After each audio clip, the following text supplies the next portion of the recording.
కానీ మీ social media channel పెట్టి అందుకనే మీ సోషల్ మీడియా వాళ్ళు కూడా విమర్శిస్తలేదు. మీరే ఆలోచించుకోవాలి. మీకు రేపు పరిస్థితి అయితే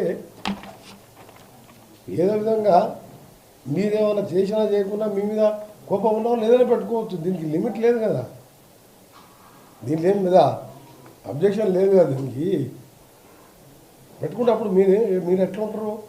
ఇప్పుడు ఐఏఎస్ ఆఫీసర్ పరిస్థితిలో ఉంటే మీ పరిస్థితి ఏంది, మీ ఇంట్లో పరిస్థితి ఏంది, మీ బంధువుల పరిస్థితి ఏంది? నిజంగా ఎందుకంటే ఒక మహిళా ఆఫీసర్లు అంటే వాళ్ళు ఉద్యోగాలు చేయడమే తప్ప ట్రాన్స్ఫర్లు వాళ్ళు చేస్తుంటారు. గవర్నమెంట్ వాళ్ళ ఇష్టమైనట్టు ఎక్కడ ఎప్పుడు చేయాలి అడ్మినిస్ట్రేషన్ ముఖ్యమంత్రి గారు అది. అరే గౌరవ ముఖ్యమంత్రి ప్రజల కోసం 24 గంటలు పనిచేసే ముఖ్యమంత్రి ఒక్కరోజు రెస్ట్ తీసుకోకుండా ఆయన మీద కూడా ఆ మధ్యలో సోషల్ మీడియాలో ఒకటి చూసిన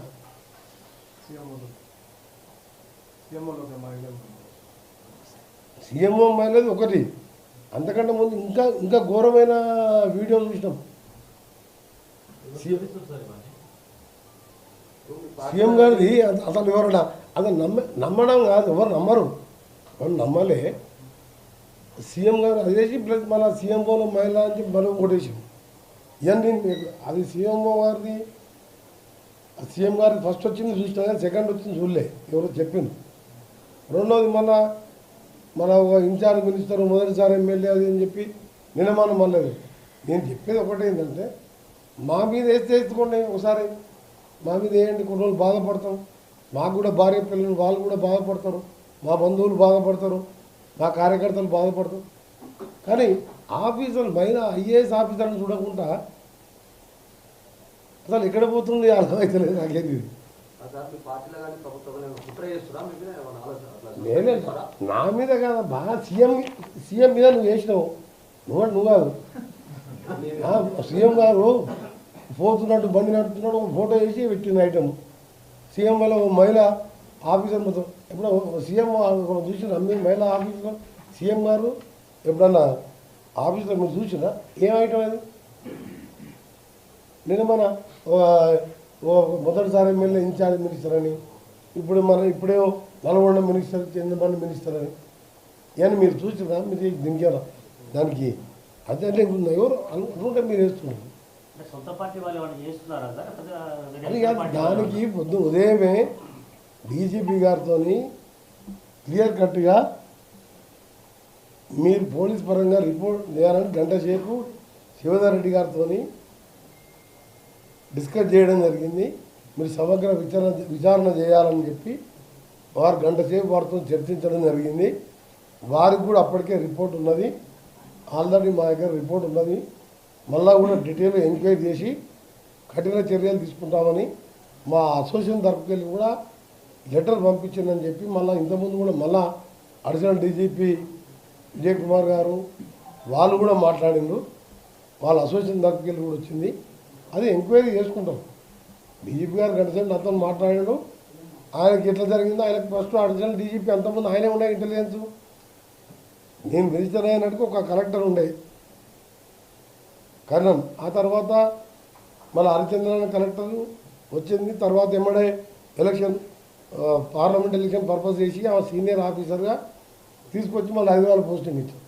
ఆ తర్వాత మునుక్కెళ్ళి ఒక కలెక్టర్ వచ్చాం, ఆ తర్వాత చంద్రశేఖర్ వచ్చాం. ఎక్కడ కూడా కలెక్టర్ పోస్టింగ్ వచ్చి ఆర్డర్ అయ్యి ఆ కలెక్టర్ వచ్చి నన్ను కలిసిందాక నేను టీవీలో చూసిన తప్ప మాకు తెలియదు. నేను కాదు, మీరు 14 మంది 13 మంది మినిస్టర్లు అడగండి, ఏ మినిస్టర్ కానీ చెప్పి కలెక్టర్ని ఇచ్చిందా? ఈ ముఖ్యమంత్రి కాదు, ఏ ముఖ్యమంత్రి అయినా సరే కలెక్టర్ పోస్టింగ్లో వాళ్ళ జోక్యం ఉండదు.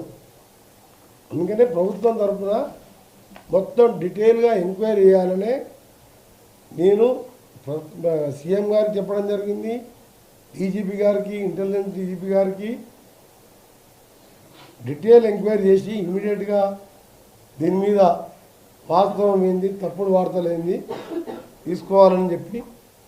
నాకు ఇవన్నీ చూస్తుంటే ఏంటంటే ఒక ఏదో ప్రభుత్వాన్ని అప్రతిష్ట పాలు చేసి ప్రభుత్వాన్ని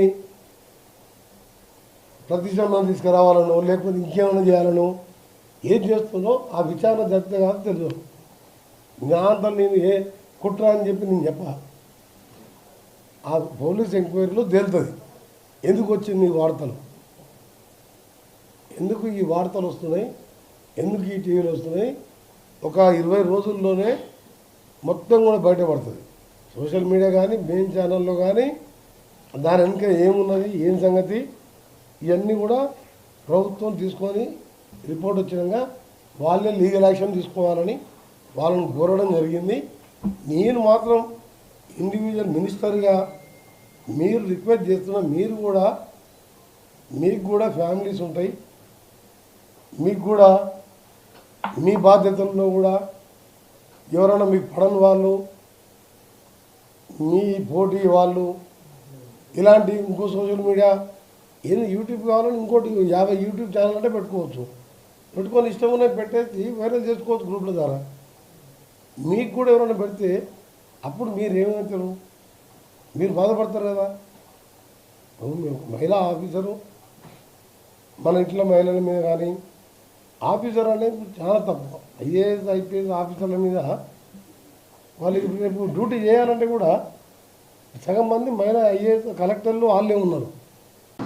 సంక్రాంతి శుభాకాంక్షలతో ముఖ్యంగా ముందుగా నేను చెప్పబోయే విషయం, సంక్రాంతి పండుగ కోసం హైదరాబాద్ నుండి సొంత ఊర్లకు ముఖ్యంగా ఆంధ్ర ప్రాంతానికి, ఆంధ్రతో పాటు సూర్యాపేట, కోదాడు, ఖమ్మం, ఇటు సైడు కర్నూలు పోయే మార్గాలలో ట్రాఫిక్తోని లాస్ట్ ఇయర్ గంటల కొద్దీ చౌటుప్పల వరకే 6 గంటలు పట్టింది పోయినసారి. ఎందుకంటే మధ్యలో హైదరాబాద్ విజయవాడ మీద 17 యాక్సిడెంట్ స్పాట్లను గుర్తించి నేను ఎంపీగా ఉన్నాను 350 కోట్లు శాంక్షన్ చేపించి టెండర్ పెట్టి పనులు ప్రారంభించడం. కాంట్రాక్టర్ కొంచెం ఆలస్యం చేసి ఇప్పుడు ఇంకా ఇన్కంప్లీట్ ఉన్నాయి. ఇన్కంప్లీట్తో ఏంటంటే ఆ సైడ్ లేన్స్ చిన్న ఉండేసరికి అక్కడనే జామ్ అవుతుంది బాటిల్ ఇట్లా. దాన్ని మొన్న 2 days ముందు నేను కలెక్టర్, ఎస్పీ, డిఎస్పీ వాళ్ళతో పాటు నేషనల్ హైవే ప్రాజెక్ట్ డైరెక్టర్తో రివ్యూ చేసుకొని చిట్యాల, పెద్దకాపర్తి, సూర్యాపేట జంక్షన్స్ ఎక్కడైతే ఈ ఫ్లైఓవర్లు వస్తున్నాయో వాటి మీద దాన్ని ఇన్కంప్లీట్ ఉన్నదాన్ని అవసరం ఉంటే మెటీరియల్ అంతా కూడా తీసేపించినాం. నైట్ 10 మిషన్లు పెట్టి టిప్పర్లు పెట్టి అప్రోచ్ రోడ్డు కోసం కూడా తీసేసి మళ్ళీ ఒక పిల్లర్స్ తప్ప మిగిలింది మళ్ళీ అలా డబల్ కాస్ట్ గురించి చూడలే. ఎందుకంటే మినిమం 12 లక్షల వెహికల్స్ పోతాయని ఈసారి అంచనా. Last time 9,97,000 vehicles up and down పోయి వచ్చినాయి, మన లోకల్ వెహికల్స్ కాక. సో దాని మీద మీకు తెలుసు 30వ తారీఖు సెక్రటరియట్లో దాదాపు 6-7 గంటలు రివ్యూ చేయడం జరిగింది. దాన్ని మళ్ళా 2 days బ్యాక్ మొన్న నేను కలెక్టర్, ఎస్పీ మిషనరీ తీసుకొచ్చి దగ్గర నుండి పనులన్నీ ప్రారంభించి ఇప్పుడు కొంచెం స్లోగా మూవ్మెంట్ అవుతున్నాయి. రాత్రికి వెళ్ళి పెరిగింది. ఈరోజు సెకండ్ సాటర్డే, సండే, ఈరోజు రేపు విపరీతమైన ట్రాఫిక్ ఉంటుంది. అప్ టు 13th మార్నింగ్ వరకు పోతూనే ఉంటాయి. మళ్ళీ 13th మధ్యాహ్నంకి వెళ్ళి 14th, 15th, 16th, 17th వరకు రారు. మళ్ళీ 18th బయలుదేరి మళ్ళీ 20వ తారీఖు వస్తారు. దానికి సంబంధించిన ఏర్పాట్లలో ఆల్టర్నేట్ రోడ్లు కూడా హైదరాబాద్ విజయవాడతో పాటు హైదరాబాద్ కర్నూలు, హైదరాబాద్ వరంగల్, హైదరాబాద్ ఆదిలాబాద్ మార్గాల్లో